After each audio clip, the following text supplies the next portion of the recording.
মেয়েটি ছিল ব্যাংকের একজন বড় হ্যাকার। টাকা চুরি করে পালাচ্ছিল সে। তাকে ধরার জন্য ব্যাংকের লোকজন পিছু নিল।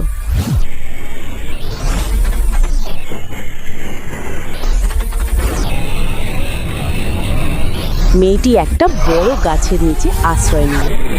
নিঃশ্বাস নিতে পারছিল না ঠিকমতো। মাথায় ঘাম, চোখে ভয়। তবুও সে নিজেকে সামলে রাখল। অবশেষে কৌশলে পালাতে সক্ষম হলো সে। কিন্তু ঘটনাটা মাথা থেকে নামল না। মনে হচ্ছিল কেউ যেন এখনও তাকে দেখছে। একটা চিন্তা সারাক্ষণ মাথায় ঘুরছে। মনটা শান্ত করার জন্য ভাইকে ডাকল। ভাই এসে অবাক হয়ে জিজ্ঞেস করল, কি হয়েছে, এমন চুপচাপ কেন? মেয়েটি ধীরে ধীরে সব খুলে বলল। ভাই কিছুক্ষণ কিছু বলল না, শুধু তাকিয়ে রইল তার চোখের দিকে। ভাবছিল হয়তো সব ঠিক হয়ে যাবে।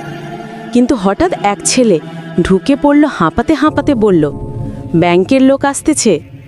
মেয়েটির বুক ধক করে উঠল। কিছু না ভেবেই তাড়াতাড়ি বাইরে দৌড়ে গেল।